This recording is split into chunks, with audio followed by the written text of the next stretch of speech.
Play भाई song तेरे 10 में से 4 एपिसोड है इसमें। 342 बाली की बलि। शौर्य ने रोहन चंद की हालत खराब करके भगा दिया था। वहीं उसके जाने के बाद शौर्य ने जैसे ही उस दुकान से बाहर कदम रखा वह सामने का नजारा देखकर हैरान हो गया। उसके सामने एक सफेद घोड़े पर कवच पहना अर्धमानव बैठा था। उसके पीछे लगभग 1000 सैनिकों की सेना खड़ी थी। हर एक सैनिक ने कवच पहना था। उन सभी के कवचों पर एक समानता थी और वो ये थी कि उनके कवच पर शेर के पंजे का निशान था जो गांधार साम्राज्य के सम्राट की व्यक्तिगत सेना का निशान था। वही घोड़े पर बैठा अर्धमानव आधा तेंदुआ और आधा इंसान था और उसका चेहरा थोड़ा जाना पहचाना था। ये चेहरा उस लड़के से हूबहू मिलता था जिसे शौर्य के बच्चों ने कुचलकर मार भगाया था। उस सेनापति ने जब शौर्य को देखा तो उसने शौर्य को एक बार निहार कर देखा। शौर्य का गरिये का भेष जब उसने अच्छे से निहारा तो उसने अपना मुंह खोल ही दिया। क्यों रे गरिये, गांधार साम्राज्य में आकर साम्राज्य की सेना को चुनौती देने की तेरी हिम्मत कैसी हुई? ये सुनकर शौर्य ने अपनी ऑस्कर लेवल एक्टिंग का नमूना दिखाते हुए कहा, आप क्या बात कर रहे हैं माय बाप, मैं ठहरा गरीब गरिया। भला मैं कैसे आपके साम्राज्य की सेना के खिलाफ जा सकता हूं? मैं बस भीड़ों का नेतृत्व कर सकता हूं, शेरों का नहीं। ऐसा कहकर शौर्य गिड़गिड़ाने लगा। शौर्य की इस हरकत पर उसके बच्चे कनक, शेरा और सम्राट मुंह पर हाथ रखकर अपनी आ रही हंसी को दबाने की कोशिश कर रहे थे। बस शाश्वती को अभियान पूरा मामला समझ नहीं था। शौर्य के जवाब को सुनकर सेनापति ने गुस्से से कहा, अगर तुझे मालूम है कि तू सिर्फ एक गरिया है तो तेरी हिम्मत कैसे हुई मेरे बेटे शार्दुल का अपमान करने की और उसे मारने की? ये कहते वक्त सेनापति की आंखें आग उगल रही थी। ये सेनापति उसी लड़के का बाप था जिसे शौर्य के बच्चों ने कुचलकर बाहर फेंक दिया था। उस लड़के का नाम शार्दुल था और ये सेनापति साम्राज्य के तेंदुआ टुकड़ी का नेता था। वह साम्राज्य का मुख्य सेनाध्यक्ष नहीं था बल्कि वो ऐसे 10 अन्य सेनापतियों में से एक था। राज्य का मुख्य सेनाध्यक्ष बाघ कुल का था, इसीलिए ये सेनापति महल में हो रही घटनाओं से बिल्कुल अनजान था। इस सेनापति का नाम बाली था और उसके नाम के अनुसार वह उतना शक्तिशाली भी था। उसकी ताकत आम राठी स्तर के बराबर थी। शौर्य ने उसके जवाब में अपने हाथ मसले और फिर अपने हाथ नामे हिलाते हुए कहा, माया बाप आपको कोई गलत फहमी हुई है। मैंने किसी को नहीं मारा और रही बात अपमान करने की तो मैंने उसे कुछ भी नहीं कहा। वो तो खुद आया और वह आभूषण मुझसे दुगने दाम पर खरीद कर यहाँ से चला गया। अब जाते वक्त वह अनजाने में मेरे छोटे छोटे बच्चों के रास्ते में आकर टकरा गया। ये सुनकर एक गुर्राती हुई आवाज सेनापति के पीछे से आए और एक सूजे हुए चेहरा लिए एक लड़का आगे आया। उसका चेहरा इतना सुजा था कि वो तेंदुए से बाघ बन गया था। तुम झूठ बोल रहे हो। तुम्हारे बच्चे मुझसे टकराए नहीं, उन्होंने मुझे जानबूझकर अपने पैरों से कुचला। ये मेरा सुंदर चेहरा उस अपमानजनक घटना का साक्षी है। पिताश्री, इस लड़के को अभी के अभी कैद कर लो ताकि मैं इसे कोठरी में ले जाकर ये समझा सकूं कि राज्य के सेनापति के बेटे का अपमान करने का क्या परिणाम होता है। अपने बेटे की बात सुनकर बाली ने अपनी सेना को हाथ से इशारा करके शौर्य को कैद करने का आदेश दिया। जैसे ही सभी सैनिक शौर्य को घेरने के लिए आगे बढ़े, कनक ने आगे आते हुए अपनी अदा दिखाते हुए सेनापति से कहा, क्या गांधार साम्राज्य के सेनापति एक गरिये को पकड़ने के लिए हजारों की सेना लेकर आए हैं? मुझे नहीं पता था कि आप जैसे महाबली इतने कमजोर होंगे। कनक की आवाज में मोहकता थी जो बाली को अपने विवेक बुद्धि का प्रयोग करने से रोक रही थी। साथ ही उसकी बातें उसे उकसा रही थी। उसने जल्दी से अपना हाथ वापस उठा लिया और कनक की खूबसूरती को निहारते हुए कहा, देवी आपने सही कहा, एक गरिये को पकड़ने के लिए मुझे सेना की क्या जरूरत, मैं अकेला ही काफी हूँ। ऐसा कहकर बाली घोड़े से नीचे उतर गया और अपने बलशाली और गठीले शरीर को सभी के आने दिखाते हुए उसने वहां खड़ी औरतों को देखते हुए कहा, मैं एक पुरुष हूँ और पुरुष कभी भी छोटे कामों को दूसरे से नहीं करते, खुद करने पर यकीन रखते हैं।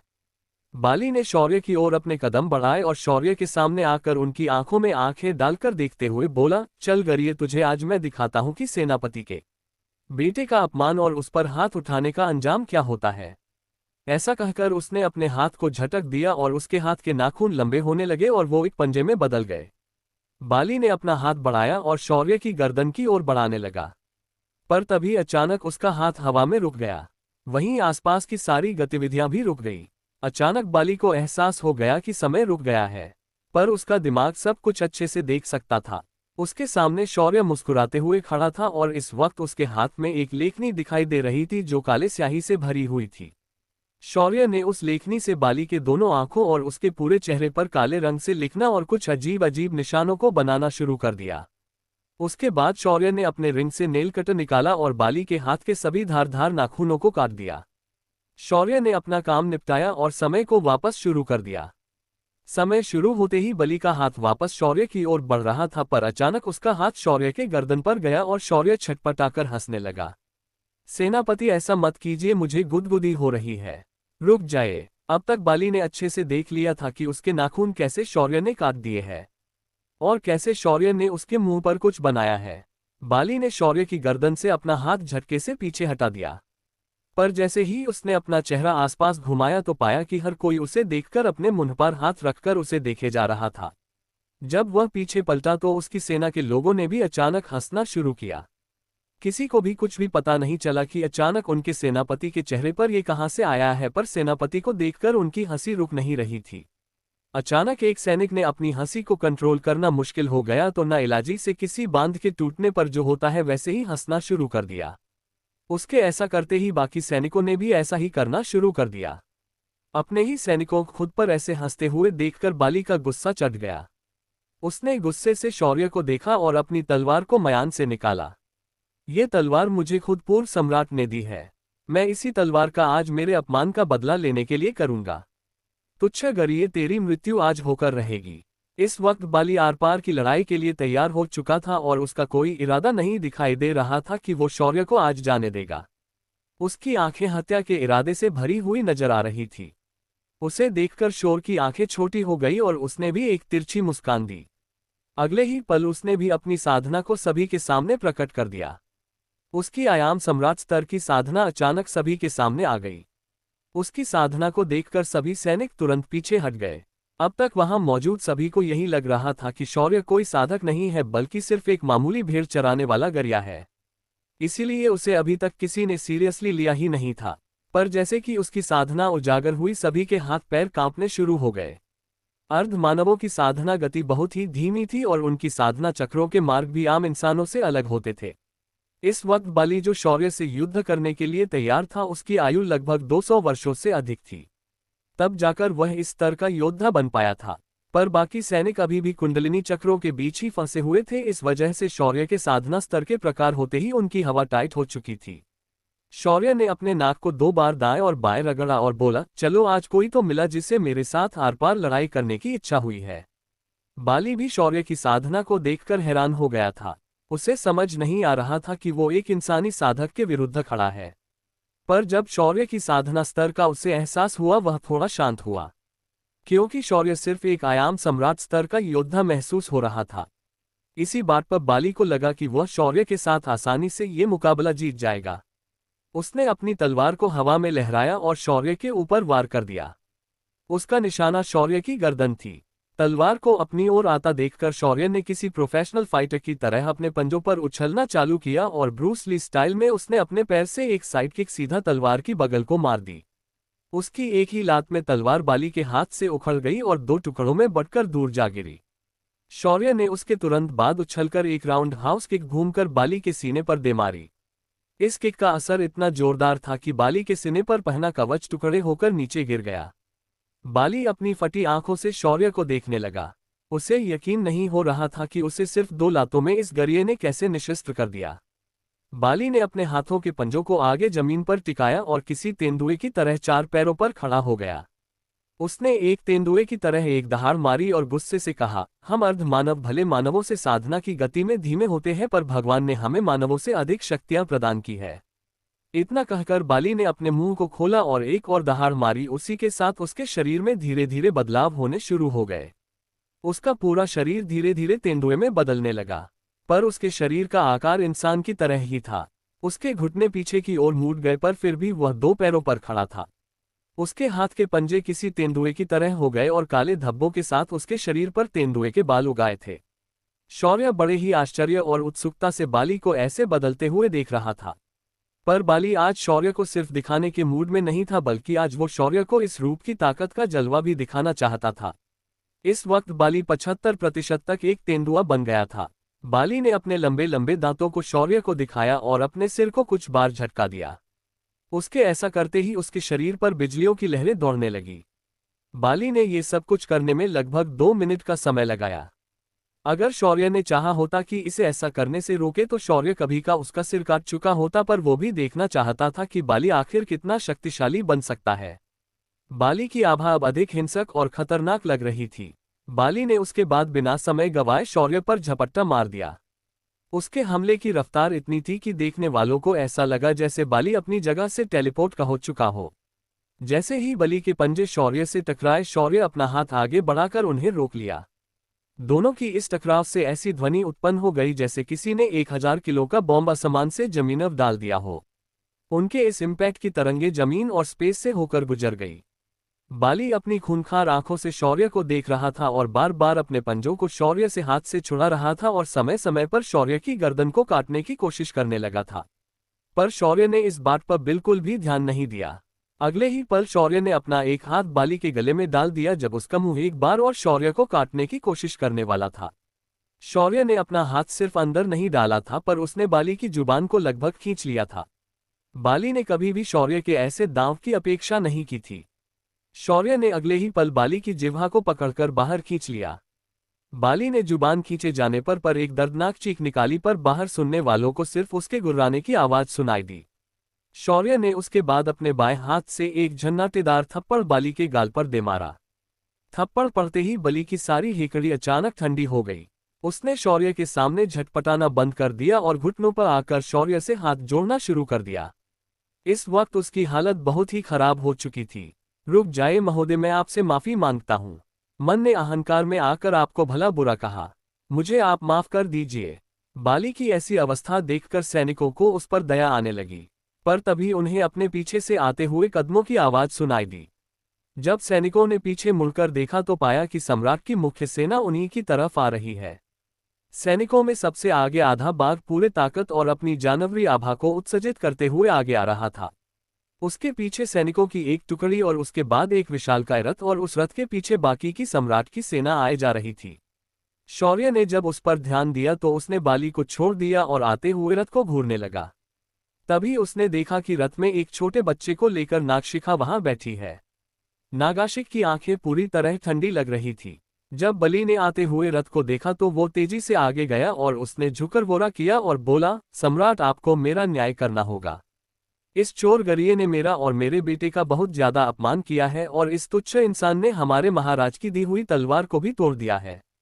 ये हमारे साम्राज्य के संविधान के खिलाफ है। पर बाली की आवाज सुनकर भी सम्राट भार्गव सिर्फ नागशिखा को देख रहा था। नागशिखा ने शांति से भार्गव के कानों में कुछ कहा और अचानक भार्गव ने अपने हाथ को ऊपर उठाया। उसके सभी सैनिक तुरंत अपनी जगह रुक गए। इस देशद्रोही को अभी के अभी कैद किया जाए। इसने राज्य द्वारा दिए दायित्व का सम्मान नहीं किया। साथ ही इसने उस व्यक्ति के ऊपर आरोप लगाए हैं जिसके सिर्फ यहां आने से सबकी फट गई है। ऐसा कहते ही भार्गव के इशारे पर सम्राट के मुख्य सेना के लोगों ने एक ही झटके में बाली को पकड़ा और उसे जमीन पर औंधे मुंह पकड़ दबा दिया। क्यों आया है भार्गव इस जगह पर? क्या सम्राट भार्गव कोई स्वार्थ से भरकर यहाँ आया है? क्या शौर्य फिर एक बार पूरे गांधार साम्राज्य को पलटकर रखने वाला है? 343 रोहन का पलटवार। शौर्य ने सेनापति बाली को हरा दिया था। जेब शौर्य उसका काम पूरी तरह तमाम करने वाला था, तभी सम्राट भार्गव की कृपा से बाली बच गया और उसे सम्राट के खास सैनिक बंदी बनकर लेकर गए। शौर्य ने अपना सिर उठाकर सम्राट को देखा जो रथ में नागशिखा की गोद में बैठा था, पर आसपास के सभी लोग अपने घुटनों पर आ गए थे। यहाँ तक कि दुकान की मालकिन निशा गुप्त और उसके सारे नौकर भी घुटनों पर बैठे थे, पर शौर्य और उसके साथियों में से कोई भी घुटनों पर बैठा नहीं था। शौर्य को उसके सामने कौन है और उसका क्या पद है उससे कोई फर्क नहीं पड़ता था। उसे सिर्फ इतना मालूम था कि वो किसी के सामने कभी अपने घुटने नहीं टेकेगा। शौर्य को ऐसे सीधा खड़ा देखकर मुख्य सेनाध्यक्ष को गुस्सा आया, पर तभी उसने पीछे मुड़कर देखा कि नागशिखा भार्गव को गोद में लिए नीचे उतर रही है, तो उसने खुद को शांत किया। उसे मालूम था कि उसके पीछे जो लड़की है वह कोई इंसान नहीं है बल्कि एक दिव्य जानवर है। नागशिखा ने भार्गव के साथ आकर शौर्य को हाथ जोड़कर प्रणाम किया। जिन लोगों ने ये नजारा देखा उनकी आंखें चौंधिया गई। उनके अपने सम्राट इस लड़के के सामने अपना सिर झुका रहे थे, इससे बड़ी अजीब बात उनके लिए कोई और थी ही नहीं। वहीं पीछे बैठी निशा भी अब शौर्य की असली पहचान के बारे में सोचने लगी थी। शौर्य ने सिर्फ हाथ उठाकर उन दोनों को प्रतिसाद दिया और फिर नागशिखा को देखकर कहा, इस साम्राज्य को लगता है तुम्हारी काफी जरूरत होगी।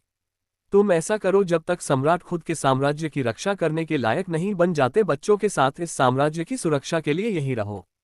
मैं नहीं चाहता कि फिर एक बार मासूम अर्ध मानवों को कोई किसी वस्तु की तरह बेचने की कोशिश करे या उन्हें अपने ही घर से भगाए। ऐसा कहते हुए शौर्य ने सेनाध्यक्ष की ओर एक नज़र घुमाई। शौर्य की नज़रें ऐसी थी मानो वो सेनाध्यक्ष को कह रही हो कि आज के बाद ऐसा कुछ हुआ तो वो उसे जिंदा निगल जाएगा। बच्चों ने ये सुना तो उन्होंने शौर्य की बात मानने से इनकार करते हुए कहा, पापा हम अब आपके साथ ही जाएंगे, हम यहाँ नहीं रहना चाहते। इस बात पर शौर्य ने चारों के सर पर हाथ फेरा और कहा, नहीं ऐसा हम फिलहाल तो नहीं कर सकते। तुम्हें अभी बहुत कुछ सीखना और समझना है, इसीलिए बेहतर होगा कि तुम यहाँ रुको और उन बातों को अच्छे से सीखो। साथ ही अपनी साधना को भी और बढ़ाओ। मैं जिस काम से आगे जा रहा हूँ वहाँ मैं भी तुम्हें सुरक्षित नहीं रख पाऊंगा। ऊपर से तुम्हारी पहचान बहुत खास है, अगर तुम लोग यहाँ रुके तो तुम्हारे लिए इतना खतरा नहीं होगा। ये सुनकर बच्चों के चेहरे उतर गए, पर शौर्य ने आगे कनक को देखा और कहा, कनक मैं तुम्हें इन बच्चों को संभालने की जिम्मेदारी देता हूँ। यहाँ नागशिखा भी तुम्हारे साथ होगी। इस साम्राज्य में दिव्य जानवरों को कोई समस्या नहीं होगी जब तक तुम लोग यहाँ रहोगे। साथ ही यहाँ के लोग भी जानवरों से ऐसे या वैसे संबंधित है, इसीलिए इनके साथ तुम्हें कोई समस्या नहीं होगी। ये सुनकर कनक ने अपना सिर हाँ में हिलाया और बच्चों के साथ जाकर नागेश के बगल में खड़ी हो गई। तभी आसमान से कुछ अर्धमानव पंख फड़फड़ाते हुए नीचे उतर आए। उन सभी के आगे एक विशाल गरुड़ उड़ रहा था। उन्होंने आते ही सभी अर्धमानवों ने भार्गव को घुटनों पर बैठकर प्रणाम किया। गरुड़ ने ऐसा नहीं किया और उसने शौर्य के सामने आकर अपना साले झुका लिया। शौर्य ने गरुड़ के सिर पर हाथ फेरा और उसे शाबाशी दी। उसके बाद शौर्य ने भार्गव को देखा और कहा, सम्राट मुझे पता नहीं आपको मेरी बात कितनी समझ आएगी, पर फिर भी मैं तुम्हें ये बताना जरूरी समझता हूँ। एक शासक शोषण करने वाला कभी नहीं होना चाहिए। शासक को प्रजा का पालन करता होना चाहिए। प्रजा है तो सम्राट है। अगर प्रजा ही नहीं रही तो तुम शासन किसी ऊपर करोगे। इसीलिए किसी भी साम्राज्य को स्थिर होने के लिए उस साम्राज्य की प्रजा स्थिर होनी चाहिए। और दूसरी बात, सम्राट के लिए उसकी प्रजा समान होती है। उनमें न किसी जाति, धर्म, पंथ, विचारधारा, रूप, गुण इनके आधार पर भेदभाव नहीं होना चाहिए। साम्राज्य का एक ही धर्म होता है और वो है जन कल्याण। समाज का एक ही कर्तव्य होता है कि वो अपने प्रजा की रक्षा खुद करे, फिर उसके लिए उस साम्राज्य को अपनी ही बलि क्यों ना देनी पड़े। इतना कहकर शौर्य ने गरुड़ को आदेश दिया, गरुड़ आज के बाद खग जाति की रक्षा तुम खुद करोगे, भले उसके लिए तुम्हें इस साम्राज्य के खिलाफ ही क्यों ना जाना पड़े। शौर्य ये सब व्यापारी संकुल के बाहर खड़े रहकर अपने अनुयायियों को संबोधित कर रहा था, पर उसकी वाणी किसी दिव्य वाणी से कम नहीं थी। उसका हर एक शब्द एक आदेश था जिसे सभी को अपने अंत तक पालन करना था। शौर्य के अपनी बात खत्म करते ही सभी बच्चों ने और कनक ने अपना असली रूप सभी के सामने प्रकट कर दिया। उनके सामने प्रकट हुए खूबसूरत और शक्तिशाली दिव्य जानवरों को देखकर सभी के पैरों तले जमीन खिसक गई। वही मुख्य सेनापति की हालत सबसे ज्यादा खराब हो चुकी थी। वो अपने घुटनों पर आ चुका था। इसका कारण सबसे आसान था, ये सब हुआ सिर्फ ध्वनिल की वजह से। ध्वनिल जो सफेद हरे धारियों वाला दिव्य जानवर था, उसे व्याघ्र कुल में देवता का दर्जा प्राप्त था। उसके सामने कोई भी व्याघ्र कुल से संबंधित व्यक्ति इसी तरह से बर्ताव करेगा। जब शौर्य को लगा कि उसका काम खत्म हो चुका है तो उसने आगे बढ़ने का फैसला किया। निशा गुप्त जो अब तक दुकान के अंदर से शौर्य को देख रही थी, उसे अब कुछ कुछ समझ आ रहा था। उसके सामने खड़ा लड़का इन सभी ताकतवर लोग और इन जानवरों का स्वामी है और इसी के आदेश पर साम्राज्य में इन दिव्य जानवरों उथल पुथल मचाई थी। जब उसे पता चला कि जो कुछ भी पिछले एक हफ्ते में साम्राज्य में हो रहा था उसका पूरा जिम्मेदार एक मामूली सा दिखने वाला गरिया है, उसे अपनी आंखों पर यकीन नहीं हो रहा था। शौर्य ने शाश्वती का हाथ पकड़ा और सम्राट और शेरा के साथ उस व्यापारी संकुल से बाहर निकल गया। उसके पीछे उसके बच्चे कनक और नागशिखा गरुड़ उसकी जाती हुई आकृति को सिर्फ देख रहे थे। शौर्य ने विश्रामगृह पर पहुंचकर रात का खाना खत्म कर दिया और अपने कमरे में सोने चला गया। दूसरे दिन सुबह सुबह भोर के समय शौर्य बिना कोई शोर मचाए अपनी भेड़ों के साथ राजधानी से बाहर निकल गया। शौर्य से कुछ दूरी पर चार काले साए उसका पीछा चुपके से किए जा रहे थे। उन सभी की आंखों में एक दृढ़ता दिखाई दे रही थी। वो जैसे जैसे आगे बढ़ रहे थे वैसे वो उन चारों के पीछे भी और दो लोग उनका पीछा कर रहे थे। इन पीछे पड़े लोगों से अनजान शौर्य आराम से राजधानी से बाहर निकलकर सामने के पहाड़ी इलाके में प्रवेश करता है। इन पहाड़ियों की ऊंचाई बहुत अधिक थी। आधी पहाड़ियां हरे भरे छोटे मोटे पेड़ों से ढकी हुई थी तो पहाड़ियों की चोटियां सफेद रंग के बर्फ से ढकी हुई थी। पहाड़ियों के तलहटी का तापमान ना ज्यादा ठंडा और ना ज्यादा गर्म था, जिस वजह से यहाँ टेम्परेट प्रकार की वन संपदा का विकास अच्छे से हुआ था, जिस वजह से पेड़ों के आसपास हरी घास भी भरी मात्रा में उपलब्ध थी। जैसे ही शौर्य ने पहाड़ी पर भेड़ों के साथ चढ़ना शुरू किया, शेरा ने हवा में कुछ सूंघा और बोला, अबे जानी तू क्या इन कॉकरोच लोग को ऐसे ही हमारे पीछे आने देगा या इन्हें भगा देगा? अपने को पेट साफ करने जाना है, लेकिन क्या पता इन्होंने उंगली अटका दी तो मैं ध्यान से अपना काम नहीं कर पाएगा। इन लोगों को जल्दी यहां से भगा दे। शेरा क्या बोल रहा था वो तो सिर्फ शौर्य को ही मालूम था। शौर्य ने शेरा पर एक नजर डाल और एक गहरी सांस लेकर भेड़ों को देखा और कहा, भेड़ों, इस पहाड़ी पर तुम्हें अच्छी घास मिलेगी, उसे खाकर यहाँ वापस आ जाना, तब तक मैं कुछ बिन बुलाए मेहमानों का स्वागत सत्कार करता हूँ। शौर्य की बात सुनकर सभी भेड़ों ने शौर्य को देखा और उनकी आंखें चमक उठी। सभी भेड़ों ने आगे की ओर सीधा दौड़ लगा दी और देखते ही देखते आंखों से ओझल हो गई। उनके जाने के बाद शौर्य ने अपने हाथों की उंगलियों चटकाए और अपने कंधे पर रखे कंबल को नीचे फैला दिया। उसके बाद शौर्य ने शाश्वती की ओर देखा और कहा, शाश्वती, आज मैं तुम्हारी शक्तियों को जांचना चाहता हूं। तुम्हारा ये प्रकाश तत्व काफी खास है, पर मुझे उसकी पूरी शक्ति कभी देखने नहीं मिली। आज मेहमानों का तुम स्वागत करो। ऐसा कहकर शौर्य एक बगल पर लेट गया। उसने अपनी अंगूठी से एक फल निकाला और उसे खाने लगा। सम्राट और शेरा भी उसकी बगल में बैठ गए। शेरा ने भी शाश्वत को देखा और कहा, बहुरानी, इन मेहमान लोग को ये समझा देना कि किसी को ऐसे छुपकर देखना कितना गलत होता है। इन लोगों की वजह से अपन अपना प्राइवेट काम भी नहीं कर पा रहा है। शाश्वती ने सिर्फ अपनी गर्दन हाँ में हिलाए और सामने की पेड़ों की श्रृंखला को देखते हुए कहा, अब बाहर भी आ जाओ। अब कितनी देर तक ऐसे चुप चुप कर हमारा पीछा करोगे? शाश्वती की आवाज पूरे जंगल में गूंज गई, पर उसके ऐसा कहने के बावजूद भी कोई भी बाहर नहीं आया। शाश्वती ने ये देखा तो उसे गुस्सा आ गया। शाश्वती ने अपने दोनों हाथों को फैलाया और एक झटके से दोनों हाथों से ताली बजा दी। ये ताली इतनी जोरदार थी कि एक भयानक हवा की तरंग उसके दोनों हाथों के टकराने से उत्पन्न हो गई और अगले ही पल सामने के जंगल के सभी पेड़ उस तूफान से उखड़कर उड़ गए। उसके ऐसा करते ही उन पदों के पीछे छुपे 4 लोग उसके सामने आ गए। इन 4 लोगों में से एक को शाश्वती अच्छे से पहचानती थी, पर बाकी के तीनों लोग उसके बिल्कुल भी पहचान के नहीं थे। जिसे शाश्वती ने पहचाना था वो कोई और नहीं, वही कल का दिलजला आशिक रोहन चंद था।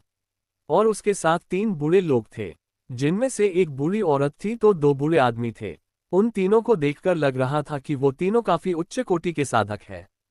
वो महिला साध्वी अर्धदैवीय स्तर की साधक थी तो वहीं वो दोनों बूढ़े स्वर्ग स्तरीय योद्धा थे। शौर्य ने सिर्फ उन्हें देखकर ही उनकी शक्तियों का अंदाजा लगा लिया था। शौर्य अपने कंबल पर बैठकर उन तीनों को निहारे जा रहा था। वही शाश्वती एकदम शांति से तीनों को देख रही थी। तभी रोहन ने अपनी उंगली शाश्वती की तरफ दर्शाते हुए कहा, मैंने कल तुम्हें मौका दिया था कि तुम इस रोहन चंद की हो जाओ, पर नहीं, तुमने कल मेरा भरे बाजार में अपमान कर दिया। मैं उस बात का आज तुमसे प्रति लेकर रहूंगा। ऐसा कहते हुए रोहन के चेहरे पर एक शैतानी मुस्कान बिखर गई। उसके चेहरे की मुस्कान साफ साफ बता रही थी कि उसके शाश्वती को लेकर इरादे अच्छे नहीं थे। शौर्य ने उसकी आंखों में शाश्वती के लिए हवस साफ देखी थी, पर रोहन का जवाब देने के लिए शाश्वती काफी थी। शाश्वती ने रोहन चिढ़ाते हुए कहा, तुझ जैसे नामर्द से नहीं होगा। तू इस जन्म में क्या अगले जन्म में भी मुझे छू भी नहीं पाएगा। ये सुनकर रोहन ने अपनी मुठिया भींच ली और गुस्से से कहा, वरिष्ठ महामाया, वरिष्ठ कल्प और वरिष्ठ कांचन, इस लड़की को पकड़ लो और मेरे पास लाओ और उसके पति को अपाहिज बनाकर मेरे सामने फेंक दो। मैं उसके पति के सामने इसकी वो दशा करूंगा कि इसे मेरे मर्द होने का सबूत मिल जाएगा। उसका आदेश मिलते ही तीनों बूढ़े लोग शाश्वती को पकड़ने आगे आए। तभी शाश्वती ने अपना सिर हिलाया और अपने हाथ से एक चूड़ी निकाली। उसने उस चूड़ी को उंगली पर रखकर घुमाया और उसका आकार बड़ा हो गया। अगले ही पल वह बदलकर चक्र बन गई और उसके हाथ से निकल गई। तीनों बूढ़े साधक उस चक्र को देखकर हैरान हो गए और सावधान होकर तुरंत उछलकर पीछे हट गए। महामाया ने शाश्वती को देखकर कहा, ऐसी कौन सी साधना तकनीक है जिस वजह से तुम्हारी साधना छिपी हुई है? ये सुनकर शाश्वती ने मधुर हंसी हंसते हुए कहा, बुढ़िया, तुझे ये जानने का कोई अधिकार नहीं है। तू बस एक दासी है जो अपने मालिक के फेंके टुकड़ों पर पल रही है। तुझे ऐसी साधना सामग्रियों से कोई लेना देना नहीं होना चाहिए। ये सुनकर महामाया ने अपनी कमर पर लगी कटियार को हाथ में लिया और उसे हाथ में पकड़कर उसकी नोक को शाश्वती की ओर करके कहा, बदतमीज लड़की, तुझे भेड़ों का आदर करना तेरे माँ बाप ने नहीं सिखाया। अपनी ये तीखी जुबान के कारण ही आज तुझ पे ये संकट आ पहुंचा है। जब तेरे शरीर को मेरे मालिक अपने कब्जे में करेंगे तब तुझे ये समझ आएगा। महामाया के उसके माता पिता की बात को सुनते ही शाश्वत की आंखों में खून उतर आया। उसने दांत भींचते हुए कहा, तू संस्कार की बात कर रही है बुढ़िया। जब तेरे सामने तेरा मालिक एक लड़की की आबरू के साथ खेलने की बात करता है तब तेरे संस्कार कहाँ गए थे? क्या तेरे माँ बाप ने ये तुझे नहीं सिखाया था? और रही बात मेरे संस्कारों की, तो मेरे माँ बाप ने मुझे सिर्फ सही लोगों का आदर करना सिखाया है, तुम जैसी बेशर्म बुढ़िया का तो बिल्कुल भी नहीं। ये सुनकर महामाया अत्यधिक क्रोधित हुई और वो शाश्वती के दिशा में हवा में लपक गई। इस वक्त महामाया के सर पर खून सवार था। उसे अपनी ओर आते देखकर शाश्वती ने अपने हाथ फैलाए और अगले ही पल उसके शरीर से अर्धदिव्य स्तर की आभा निकल आई। शाश्वत के पैर जमीन से कुछ ऊंचाई पर उठ गए और उसका शरीर दिव्यत्व की ऊर्जा से भर गया। शौर्य पीछे बैठकर इस खुल रहे घटना को होते हुए देख रहा था। तभी उसे अचानक महसूस हुआ कि उसकी ओर दो साए चुपचाप तेजी से बढ़ रहे हैं। शौर्य को इस बार खुद को संभालने का मौका भी नहीं मिला और वरिष्ठ कल्प और कांचन उसके सामने थे। दोनों ने एक साथ शौर्य के ऊपर हाथ के खंजर से हमला कर दिया था। शौर्य ये सब होते हुए आंखें बड़ी करके देखे ही जा रहा था। वरिष्ठों को शौर्य की आंखों में डर दिखाई देने लगा, पर जैसे ही उनके खंजर शौर्य को चुने ही वाले थे, उनके हाथ के खंजर एक अदृश्य चीज से टकरा गए और उड़कर हवा में गायब हो गए। इससे पहले कि दोनों वरिष्ठ कुछ समझ पाते, उन दोनों ने देखा कि शौर्य जो कुछ देर पहले डरा हुआ देख रहा था, उसने हाथ में पकड़े कटोरे से मकाई को उठाया और अपने मुंह में डाल दिया। इस वक्त शौर्य के चेहरे पर एक चिढ़ाने वाली मुस्कान थी, जिसे देखकर दोनों वरिष्ठों को बहुत अधिक क्रोध आ रहा था, पर अचानक उनका ध्यान बगल में हो रहे युद्ध पर चला गया। इस वक्त शाश्वती की अर्धदैवीय स्तर की साधना तीनों को साफ साफ दिखाई दे रही थी। क्या होगा इस युद्ध का अंजाम? क्या शौर्य रोहन चंद को सबक सिखा पाएगा? क्या शाश्वती बिना शौर्य के मदद के इन तीनों प्रतिद्वंदियों को हरा पाएगी? 344 रोहन का अंत और सिस्टम का मिशन। शौर्य और उसके साथियों को रोहन चंद और उसके साथ आए योद्धाओं ने वन के बीच में घेर लिया था, पर शौर्य ने इनका सामना खुद आगे बढ़कर करने की बजाय शाश्वती को उन्हें संभालने के लिए कहा था। ऐसा करके शौर्य शाश्वती की शक्तियों को जांचना चाहता था। महामाया और शाश्वती का युद्ध शुरू हो चुका था। दोनों औरतों ने पहले तो शब्दों से एक दूसरे को उकसाया, फिर एक दूसरे से हाथों से युद्ध करने उतर गई। महामाया ने अपने हाथों को झटक दिया और उसके हाथों से एक ऊर्जा तरंग निकली और उसने एक विशालकाय चील का आकार ले लिया। ये चिल नीले रंग से चमक रही थी। महामाया ने अपने हाथों से कुछ मुद्राएं बनाई और अपने हाथों को किसी चिल के पंजों की तरह बनाया और अपने चिल और हाथों से शाश्वती पर एक साथ हमला कर दिया। शाश्वती ने सबसे पहले अपने दोनों हाथों को एक साथ लाया और दोनों हाथों की तर्जनी और अंगूठे को एक दूसरे के साथ जोड़ा और चिल्लाए, प्रकाश छेदित संप्रेषण। शाश्वती के ऐसा कहते ही शाश्वती के दोनों हाथों के बीच बने आकार में रोशनी की शुद्ध ऊर्जा एकत्रित हो गई। उस संग्रहित रोशनी से एक किरण निकली और सीधा महामाया के आते हुए प्रतिघात की ओर निकल गई। महामाया ने जब इस हमले को अपनी ओर आते हुए महसूस किया, अचानक उसके दिमाग में खतरे की घंटी बजी। उसने पलक झपकते ही अपना हमला पीछे लिया और उस मार्ग से दूर हो गई। अगले ही पल शाश्वती का हमला महामाया की पीछे खड़ी विशाल पहाड़ से टकरा गया। तब एक धूल का विशालकाय गुबार उठ गया। महामाया अब तक पसीने से भीग चुकी थी। उसने अपने सीने पर हाथ रखा और खुद को नियंत्रित करके अपने पीछे देखने लगी। जब उसने अपने पीछे उठा हुआ धूल का गुबार देखा तो उसे लगा कि वो बेवजह ही इस हमले से डर गई थी। पर जब धूल हट गई और सब कुछ साफ हो गया, उसकी आंखें बड़ी बड़ी हो गईं, क्योंकि उस रोशनी के प्रक्षेपण के कारण उसके पीछे खड़ी पहाड़ी के अंदर एक विशालकाय छेद बन चुका था। उस छेद को देखकर ही महामाया की आधे से ज्यादा हिम्मत जवाब दे गई थी। वहीं दूसरी ओर महामाया को ऐसे हैरान होकर उस छेद को देखकर इसका फायदा उठाते हुए शाश्वती ने एक ही झटके से उसके पीछे आकर महामाया की गर्दन पर हमला कर दिया। महामाया के चाहते इंद्रियक उससे तुरंत आ रहे हमले के बारे में सूचित किया, जिस वजह से वह तुरंत बगल में हट गई। महामाया अब पूरी तरह से शाश्वती के हमलों के सामने हताश हो गई थी। इधर शाश्वती भी इस सुनहरे मौके का फायदा उठाते हुए आधे टेढ़े हमले महामाया के ऊपर करके उसे असंतुलित किए जा रही थी। शाश्वती के द्वारा लगातार किए जा रहे हमलों के कारण महामाया एक कोने में दब गई थी, पर शाश्वती उसे संभालने का मौका नहीं दे रही थी। दो अर्धदिव्य स्तरीय योद्धाओं का ये युद्ध इतना भयानक था कि दोनों भी वहां मौजूद किसी भी इंसान को दिखाई नहीं दे रही थी। बस सिर्फ आसपास के जमीन और पेड़ों के गिरने के बाद ही पता चल रहा था कि वो दोनों कुछ पल पहले वहां मौजूद थी। आखिर शाश्वती के निरंतर हमलों के सामने महामाया ने अपनी हार मान ली और अपने हाथ ऊपर कर लिए। शाश्वती ने भी जब देखा कि महामाया हार मान गई है तो उसने अपना हमला रोक दिया था। शाश्वत और महामाया अब सभी के सामने आ चुकी थी, पर जैसे ही शाश्वती ने अपने गार्ड्स नीचे किए तभी महामाया ने तुरंत अचानक शाश्वती पर हमला कर दिया।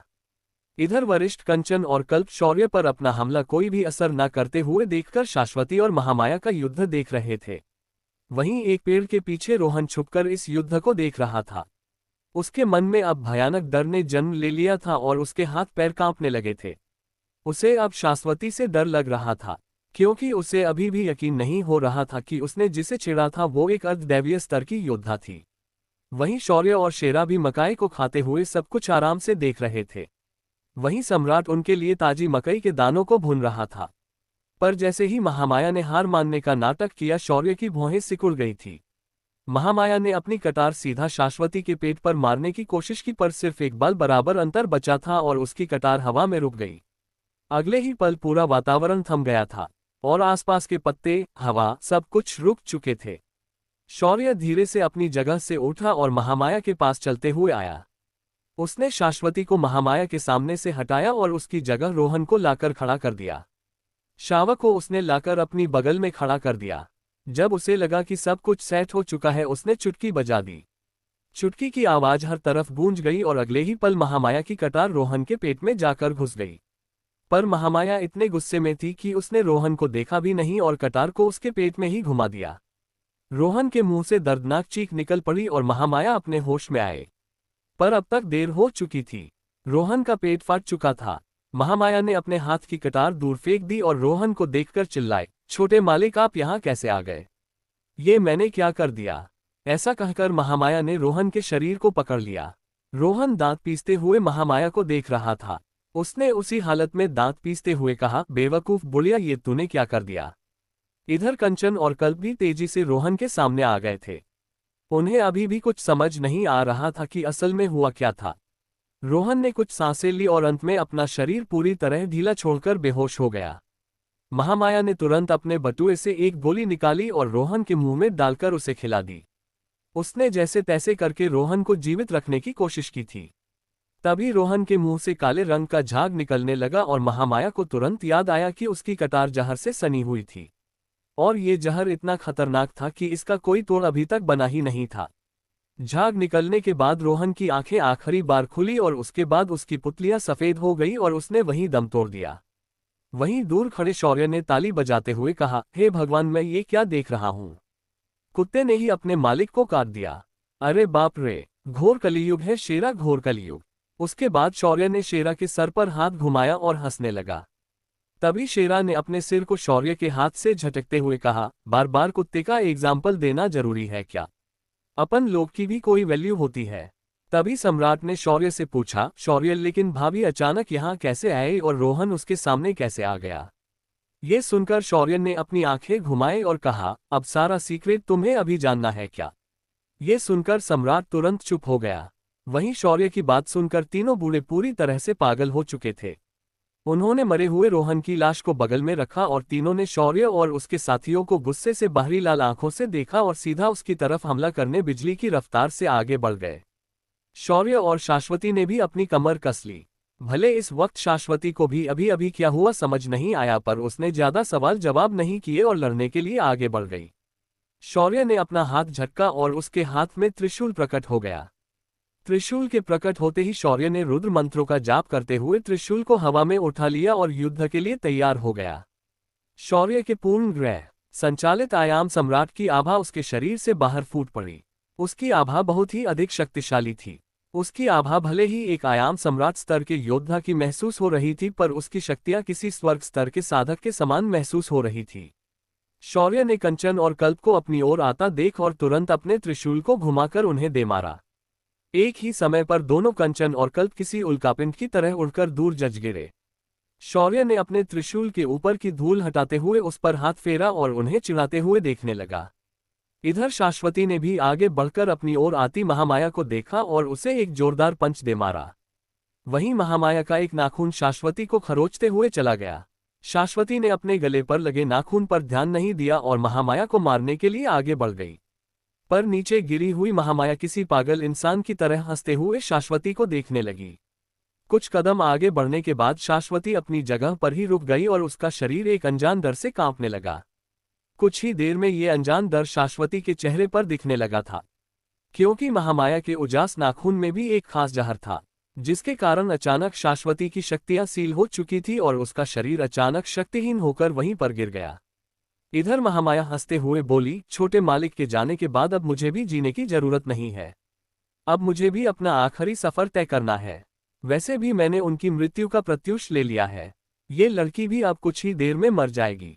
ऐसा कहकर महामाया ने अपनी आंखें बंद कर ली। तभी शौर्य ने जब महसूस किया कि शाश्वती की शक्तियां अचानक गायब हो गई है, उसके दिमाग में खतरे की घंटी जोर जोर से बजने लगी। तभी सिस्टम की आवाज शौर्य के दिमाग में गूंज गई, होस्ट आपकी पत्नी को विष बाधा हुई है। उनके सभी चक्र और ऊर्जा स्रोत बंद हो चुके हैं और इस विष ने उनके दिमागी संतुलन पर असर करना शुरू कर दिया है। ये सुनकर शौर्य के गुस्से की सीमा पार हो गई। इतनी देर से इन सभी के साथ हल्के हल्के शौर्य मुकाबला कर रहा था, पर उसे यकीन नहीं हो रहा था कि ये मैटर इतना बढ़ जाएगा। शौर्य ने अपना हाथ ऊपर किया और अपनी मुट्ठी बंद कर दी। उसके ऐसा करते ही समय रुक गया। शौर्य ने सबसे पहले जाकर कल्प और कंचन के शरीरों को त्रिशूल से भेद दिया और उन्हें दूर फेंक दिया। उसके बाद उसने शाश्वत के पास आकर विष की जांच की और उसने पाया कि इस विष को शाश्वत के शरीर से बाहर निकालना थोड़ा मुश्किल है। शौर्य ने शाश्वत को जमीन पर लिटाया और सिस्टम को जहर का तोड़ ढूंढने के लिए कह दिया। सिस्टम ने शाश्वती के शरीर में मौजूद विष का एनालिसिस किया और कहा, होस्ट इस विष को इंद्रधनु विष के नाम से जाना जाता है। इस जहर का असर कम करने के लिए इंद्रधनु फूल की आवश्यकता है। ये खास फूल सिर्फ उस जगह पर पाया जाता है जहां से इंद्रधनु का उद्गम होता है।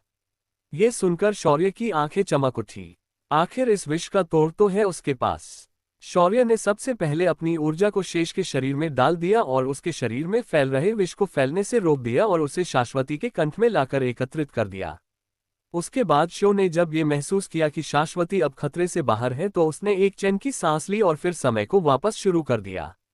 समय को रोकने की शक्ति शौर्य को खुद कालभैरव ने दी थी। ये शक्ति शौर्य को समय को रोकने की क्षमता प्रदान करती थी। इस शक्ति के आगे किसी भी स्तर का साधक हो, उसे इसके सामने रुकना ही था। जैसे ही समय वापस शुरू हो गया, शाश्वती ने अपनी आंखें एक बार फिर खोली और देखा कि उसे जो दर्द थोड़ी देर पहले महसूस हो रहा था वो अब काफी हद तक कम हो चुका है। इधर समय शुरू होते ही कल्प और कंचन के शरीर अचानक तीव्र दर्द से भड़क उठे, पर अचानक उनका शरीर किसी रेत की तरह घुलने लगा और देखते ही देखते उनके शरीर सभी की आंखों के सामने से गायब हो गए। इधर महामाया भी अपनी आखिरी सांस ले चुकी थी। शौर्य ने शाश्वती को आधार देकर उठाया और उसे बगल में ले जाकर बिछाए हुए कंबल पर बिठा दिया। शाश्वती की ऐसी हालत देखकर शौर्य के हृदय में तीव्र दर्द उठा, जैसे नियति ने एक बार और धोखा दिया हो। शौर्य ने अपनी आंखों को कसकर बंद किया और एक गहरी सांस ली। उसने फिर अपनी आंखों को धीरे से खोला और शाश्वती को वहीं बिठाकर तुरंत खड़ा हो गया। शौर्य की आंखें गुस्से से लाल हो चुकी थी, पर इस वक्त वो कुछ और कहने या सुनने के मूड में बिल्कुल भी नहीं था। शौर्य ने एक बार शेरा और सम्राट को देखा और फिर गहरी आवाज में कहा, तुम तीनों यहीं रुकना और मेरा इंतजार करना, मैं इस विष के इलाज को ढूंढने के लिए जा रहा हूं। शौर्य ने इतना कहा और उनकी बात सुनने का इंतजार बिना किए आसमान में छलांग लगा दी और सभी के नजरों के सामने से ओझल हो गया। शौर्य आसमान से चारों तरफ अपनी नजरें को फेरकर इंद्रधनु के आरंभ को ढूंढ रहा था। तभी सिस्ट की आवाज उसके सिर में गूंज उठी, होस्ट आपकी परिस्थिति के अनुसार आपके लिए एक नया मिशन जनरेट हुआ है। मिशन, इंद्रधनु के फूल को प्राप्त करना। शर्त, होस्ट को इस मिशन को 2 दिनों के अवधि में पूर्ण करना है। अगर होस्ट इसे पूर्ण नहीं कर पाया तो होस्ट की साधना को एक स्तर से कम कर दिया जाएगा। मिशन पूरा करने पर होस्ट को पुरस्कार के रूप में सहस्र विषाक्त विधि प्रदान की जाएगी। ये सुनकर भी शौर्य ने सिस्टम की बात पर ज्यादा ध्यान नहीं दिया और पूर्वोत्तर दिशा की ओर बढ़ने लगा। शौर्य ने अपलक झपकते ही कई हजार किलोमीटर का रास्ता तय कर लिया था। कुछ देर तक सफर करने के बाद शौर्य उस जगह पहुंच गया जो काले बादलों से घिरी हुई थी। वहीं उस जगह से कुछ दूरी पर एक विशालकाय इंद्रधनु शौर्य को दिखाई दिया। वहीं इसका उद्गम यानी उसकी शुरुआत होने की जगह भी शौर्य को दिखाई दी। शौर्य ने बिना समय गवाए उस जगह की ओर प्रस्थान किया। शौर्य दूर से देख सकता था कि इंद्रधनुष के सातों रंग एक ही जगह से निकल रहे हैं। पर जैसे ही शौर्य ने उस जगह की ओर बढ़ने के लिए उस बादलों से ढके प्रदेश के ऊपर से प्रवेश किया, बादलों के अंदर हजारों बिजलियां चमकने लगी, मानो वो किसी बात से अधिक नाराज हो गई हो। और बादलों के अंदर से हजारों बिजलियां एक साथ शौर्य पर टूट पड़ी। क्या शौर्य समय रहते इस इंद्रधनु फूल को प्राप्त कर पाएगा? क्यों ये अवकाशीय बिजलियां शौर्य के ऊपर ऐसे हमला कर रही है? क्या शौर्य शाश्वती को बचा पाएगा? 345 श्रापित बिजलियों का आक्रमण। शाश्वती को महामाया ने जहर देकर घायल कर दिया था। इस जहर की खासियत ये थी कि ये 7 तरह के जहर से बना हुआ था और इसके 7 रंग थे। ऐसे जहर का तोड़ सिस्टम के मुताबिक इंद्रधनु फूल था जो सिर्फ उस जगह पाया जाता है जहां इंद्रधनुष्य का उद्गम होता है। इसी फूल को पाने के लिए शौर्य अपनी जगह से पूर्वोत्तर दिशा की ओर निकल गया। ये वो जगह थी जहां पूर्ण वर्ष वर्षा होती रहती थी और उसके पीछे की पहाड़ की दूसरी ओर पर्जन्य छाया क्षेत्र था। इस वजह इस प्रदेश में पूरे साल भर एक इंद्रधनु हमेशा दिखाई देता था। इसी इंद्रधनु के उद्गम की जगह पर एक फूल खिलता था जो बेहद जहरीला होने के साथ एक उत्तम जहर के तोड़ के रूप में भी जाना जाता था। इसी फूल की मदद से शौर्य शाश्वती को बचा सकता था, इसीलिए शौर्य इस जगह पर आया था। पर इंद्रधनु के उद्गम स्थल पर जाने के लिए शौर्य को पर्जन्य क्षेत्र को पार करना था। और जैसे ही शौर्य ने पर्जन्य क्षेत्र में प्रवेश किया, काले घने बादलों के बीच से बिजलियां गरजने लगी। मानो शौर्य ने इस प्रदेश में किसी तरह की घुसपैठ कर दी हो और यहाँ का सिक्योरिटी अलार्म ट्रिगर हो चुका हो। शौर्य ने फिर भी बिजलियों की तरफ ध्यान नहीं दिया और घनी बरसती बारिश में उस जगह पर प्रवेश कर दिया। जैसे ही शौर्य कुछ दूरी पर आगे पहुंचा, अचानक एक बिजली की चिंगारी बादलों से निकली और उसने शौर्य के ऊपर हमला कर दिया। पर शौर्य की रफ्तार बिजली से भी अधिक तेज थी, जिस वजह से शौर्य उस हमले से बच निकला और आगे बढ़ने लगा। पर शौर्य की इस हरकत से मानो बिजलियों को और अधिक गुस्सा आ गया हो और उन्होंने हर तरफ से शौर्य के ऊपर बरसना शुरू कर दिया। शौर्यावी सभी बरसती बिजलियों से बचकर बाहर निकलने लगा, पर अचानक एक बिजली शौर्य के शरीर पर आकर लग गई, जिस वजह से शौर्य का हवा में संतुलन बिगड़ा और वह किसी उल्कापिंड की तरह हजारों फुट की ऊंचाई से जमीन पर आकर गिर गया। धमाका इतना जबरदस्त था कि शौर्य जिस जगह गिरा था वहां गहरा गड्ढा बन गया और कई सारे पेड़ तबाह हो गए। वहां उग रहे वर्षावन में अचानक सैलाब आ गया, जिससे ही शौर्य जमीन पर उतरा था। पूरा समरलोक हिलने लगा था। इसका कारण शौर्य के शरीर में बना ग्रह था। जब शौर्य उस गड्ढे से वापस अपने आप को कीचड़ से साफ करके खड़ा हुआ तो उसने पाया कि आसमान की बिजलियां शांत हो गई है। इसे देखकर शौर्य को अजीब लगा और आसमान की तरफ देखने लगा। तभी वहां जंगलों के बीच से सर पर बोरे से बने छाते लिए कई लोग वहां आ गए। इन लोगों के शरीर पर जो कपड़े थे वो बिल्कुल सूखे थे और वो सब शौर्य को अचंभे से देखे जा रहे थे। तभी उन लोगों में से एक बुजुर्ग आदमी आगे आकर शौर्य को देखते हुए पूछता है, क्या तुम कोई साधक हो जिसने वायुमार्ग से इस प्रदेश में प्रवेश किया है? ये सुनकर शौर्य को बहुत अजीब तो लगता है, पर उनका जवाब देते हुए शौर्य हाँ में अपना सिर हिला देता है। उसकी हाँ सुनकर वहां मौजूद लोग शौर्य पर हंसने लगते हैं। तभी एक मध्यम आयु का आदमी आगे आकर कहता है, तुम्हारे साहस की दाद देनी पड़ेगी बच्चे, तुमने सीधे इंद्रदेव के आदेश को तोड़ने की कोशिश की और तुम फिर भी एक बिजली का झटका खाकर ठीक हो। शौर्य ने एकदम भोलेपन से अपना सिर खुजाया और फिर बोला, शायद। पर ये इंद्रदेव का क्या मामला है? ये सुनकर वहां मौजूद लोग अभी तक शौर्य की बेवकूफी पर हंस रहे थे, अचानक चुप हो गए। उस बुजुर्ग ने आगे आते हुए कहा, बेटा ये वरुण कुल का गांव है। इस गांव पर इंद्रदेव का श्राप विराजमान है, इसलिए इस गांव में जो वायुमार्ग से गुजरने की कोशिश करता है या कोई वरुण कुल का साधक अपनी साधना को अगले स्तर पर ले जाने की कोशिश करता है, उसे स्वयं इंद्रदेव वज्राघात से शिक्षा देते हैं। उस बुजुर्ग की बात ने शौर्य को और अधिक कंफ्यूज कर दिया, पर शौर्य ने श्राप पर विशेष ध्यान नहीं दिया और सिर्फ हाँ में सिर हिलाया। फिर आगे बोला, वैसे चाचा अगर मैं यहाँ हवा में उड़ नहीं सकता तो मैं आगे कैसे जाऊंगा? मुझे इंद्रधनु के उद्गम स्थल पर जाकर इंद्रधनु फूल को लेना है। ये किसी जीवन मरण का प्रश्न है। शौर्य की बात सुनकर एक जवान लड़का जिसने सर पर बोरे की खोल पहनी थी बोला, ये तो असंभव है। तुम्हें अगर उस तरफ जाना है तो तुम्हें अगली पहाड़ी को पार करके ही जाना पड़ेगा। अगर ऐसा नहीं कर सकते तो तुम्हें फिर लंबा पैदल रास्ता तय करना पड़ेगा। उस लड़के की बात सुनकर शौर्य ने पूछा, वैसे कितना समय लगेगा मुझे पहाड़ को चढ़ने में? शौर्य के सवाल को सुनकर उस जवान लड़के ने हंसते हुए कहा, अरे भाई ये पहाड़ तुम कभी नहीं चढ़ पाओगे। एक समय पर तुम मेरू पर्वत को चढ़ जाओगे, पर इस पहाड़ को तुम कभी नहीं चढ़ पाओगे। इस पर चढ़ना आसान बात नहीं है और उससे भी मुश्किल है इसके पास पहुंचना, क्योंकि उसके पास पैदल पहुंचने के लिए तुम्हें पूरे 2 दिन लग जाएंगे और पहाड़ चढ़ने के लिए और 2 दिन लग जाएंगे। ये सुनकर शौर्य की धड़कन चूक गई, क्योंकि शाश्वती के पास सिर्फ 2 दिन थे और यहां तक पहुंचने तक ही शौर्य को आधा दिन लग चुका था। शौर्य अब दुविधा में फंस गया था, पर ऐसे समय कोई टेढ़ा उपाय न निकाले वो शौर्य कैसा। शौर्य इस वक्त बारिश में पूरी तरह से भीग चुका था और उसके सारे मैले कपड़े धुल चुके थे। शौर्य ने अपने आसपास अग्नि तत्व की ऊर्जा को प्रकट किया और शरीर के चारों ओर आदर्श से रूप से फैला दिया। उसके बाद शौर्य ने अपने पूरे शरीर को सूखा लिया। उसके बाद उसने गांव वालों को देखा और एक बार हाथ जोड़कर प्रणाम किया और बोला, मार्गदर्शन के लिए आपका धन्यवाद, मैं समझ गया। ऐसा कहते ही शौर्य के सामने एक काले रंग की थार गाड़ी प्रकट हो गई। शौर्य ने उसका दरवाजा खोला और अंदर बैठकर उसका इंजन स्टार्ट कर दिया। शौर्य ने इसे खास अपने लिए अपने हिसाब से मॉडिफाई कर लिया था।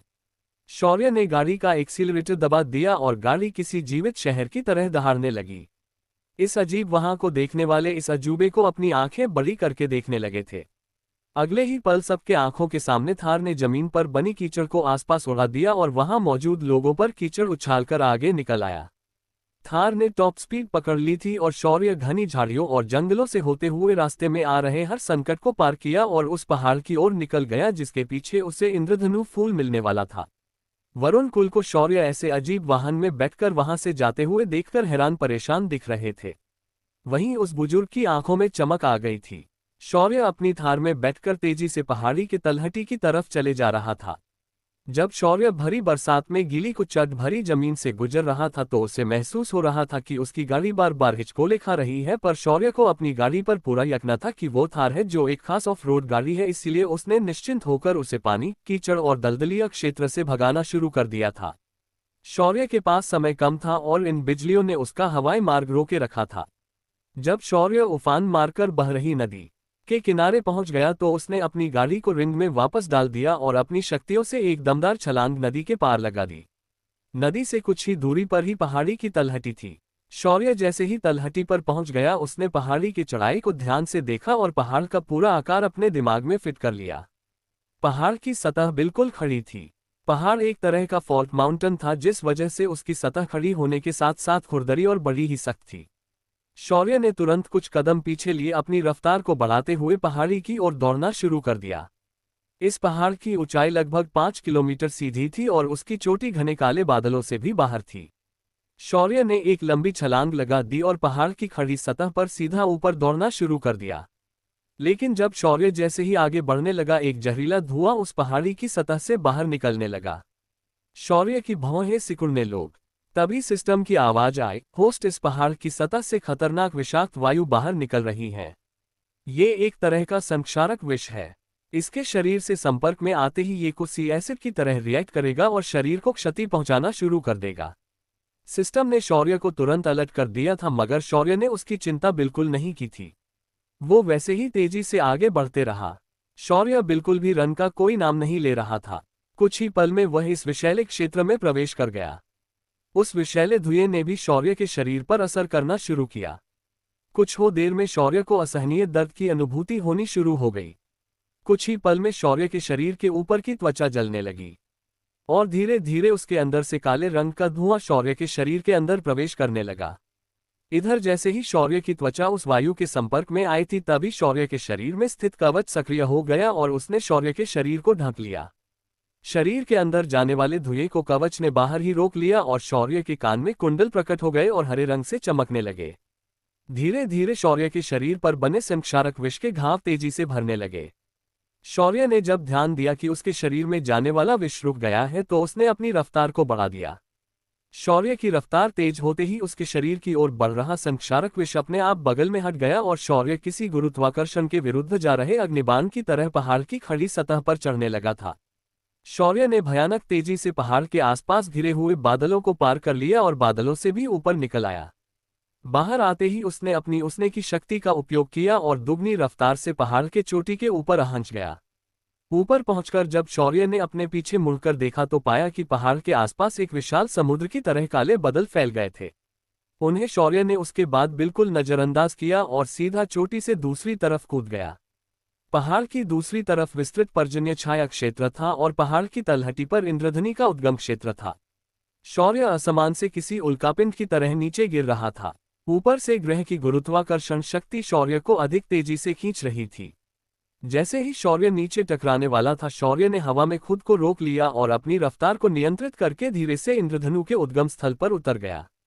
जैसे ही शौर्य ने अपने आप को उस जगह पर उतारा, वैसे ही उसकी छठी इंद्रिय ने खतरे की घंटी बजा दी। शौर्य जहां खड़ा था वहां से तुरंत बगल में हट गया और वो जहां खड़ा था वहां एक गहरा गड्ढा बन गया था। जब शौर्य ने पीछे मुड़कर देखा तो पाया कि एक ड्रिल जैसी वस्तु जमीन में धंस गई थी और गड्ढा और गहरा बनाए जा रही थी। जब उसने ध्यान से उस चीज को देखा तो उसकी आंखें फैल गई, क्योंकि वो कोई वस्तु नहीं थी बल्कि एक जीव था, या फिर कह सकते हैं कि वो एक कीटक था। पर उसका आकार एक आम जीव से भी बहुत बड़ा था। एक सांड जितनी बड़ी मधुमक्खी ने शौर्य के ऊपर हमला कर दिया था। तभी शौर्य को वापस खतरे का एहसास हुआ और उसने तुरंत अपनी जगह बदल ली और दूसरा वैसा ही हमला शौर्य के ऊपर हो गया। जब शौर्य ने आसपास अपनी नजरें तेजी से घुमाई तो उसे एक विशालकाय पुराने पद की एक टहनी पर मधुमक्खियों का छत्ता लटक रहा था। पर यह छत्ता कम कोई बिल्डिंग ज्यादा लग रहा था, जिसका आकार 20 से ज्यादा मंजिलों की इमारत जैसा था। शौर्य के रीढ़ में ठंडक महसूस हुई, क्योंकि उसे अच्छे से पता था कि अगर वो इन मधुमक्खियों की चपेट में आ जाता है तो उसका बचना लगभग नामुमकिन था। शौर्य ने अपनी थूंद को निगला और तेजी से वहां आसपास फैली 7 रंगों से चमक रहे फूलों को देखा, जिनका आकार भी बहुत ज्यादा विशाल था। तभी सिस्ट ने कहा, होस्ट, आपके सामने फैले फूल ही इंद्रधनु फूल है, आप इन्हें तुरंत तोड़ लो। ये सुनकर शौर्य झल्लाते हुए बोला, तुम्हें क्या, तुम तो बोल दोगी कि मुझे इसे जल्द से जल्द तोड़ लेना है, पर इन मधुमक्खियों का क्या करूं? ये सुनकर सिस्टम ने इतराते हुए कहा, ओह, तो तुम्हें भी डर लग रहा है होस्ट। ये सुनकर शौर्य ने अपने माथे पर आए पैसों को पोंछा और बोला, डर नहीं सिस्टम, इसे फटी पड़ना कहते हैं। अगर इनकी जगह कोई जीव होता तो मैं इन्हें आसानी से मार देता, पर ये मक्खियां हैं जो मुझे बिल्कुल भी पसंद नहीं है। ऊपर से शौर्य ने के पिछले हिस्से में लगी ड्रिल मेरे शरीर में उतने छेद कर देगी कि मैं खुद कंफ्यूज हो जाऊंगा कि सांस कहां से ले और वो कहां से करे। ये सुनकर सिस्टम खिलखिलाकर हंसी और बोली, होस्ट, तुम्हें पता होना चाहिए कि रिस्क है तो इश्क है। तुमने भी तो अपने इश्क के लिए इतना खतरा मोल लिया है ना, तो थोड़ा और खतरा मोल लो, क्योंकि मुझे जहां तक पता है ये मधुमक्खियां इनके जैसी एक ही है। इन्हें धनु मक्खियां भी कहते हैं। इनका जमा किया हुआ शहद अमृत के बराबर होता है। इनके शहद की एक बूंद भी बड़े से बड़े जहर को तोड़ सकती है, और साथ ही साथ किसी भी साधक को स्वर्ग स्तर की साधना को प्राप्त करने में भी बहुत मददगार होती है। ये सुनकर शौर्य, जो इतनी देर से आगे की कार्यवाह करने के लिए हिचक रहा था, उसकी आंखें चमक उठी और उसने खुद को उस जगह से गायब कर दिया। अब तक कई सारी सैनिक मक्खियों ने उसकी जगह को घेर लिया था, पर अब शौर्य गायब हो चुका था। अगले ही पल शौर्य उस विशाल पेड़ की टहनी के ऊपर प्रकट हो गया। शौर्य ने अपनी शक्तियों का इस्तेमाल किया और समय को कुछ पल के लिए रोक दिया। उसने झट से आगे बढ़कर छत्ते के ऊपर बैठी मक्खियों को तेजा से हटाया और उनके नीचे बने मधु के कुंड देखे। उसने एक बार फिर उन मधुमक्खियों को देखा और बोला, बेवजह मुझ पर तुमने हमला किया था ना, अब भूख तो मैं तुम्हारा सारा शहद लेकर यहाँ से चला जाऊंगा। इतना कहकर शौर्य अपनी अंगूठी से विशालकाय बैरल निकाले और अपनी शक्तियों से बिना मधु को छुए सारा मधु उनके अंदर भर दिया। जब शौर्य को लगा कि उसका काम हो चुका है तो उसने नीचे उतरकर वहां खिले इंद्रधनु फूलों को भी अपनी अंगूठी में रख लिया और वहां से ऊपर उठ गया। जब उसे लगा कि वह उचित दूरी पर आ गया है तो उसने चुटकी बजा दी। समय वापस शुरू हो गया और एक तेज आवाज इंद्रधनु के उद्गम स्थल पर गूंज उठी। ये आवाज उन मधुमक्खियों की गूंज थी। क्या शौर्य सफलतापूर्वक शाश्वती को बचाने के लिए वापस समय पर पहुंच पाएगा? क्या मधुमक्खियां शौर्य को वहां से चुपचाप ऐसे ही जाने देंगी? क्या शौर्य को वापस वरुण कुल के गांव के ऊपर उड़ने से रोका जाएगा? बाकी के एपिसोड के लिए थोड़ा समय है।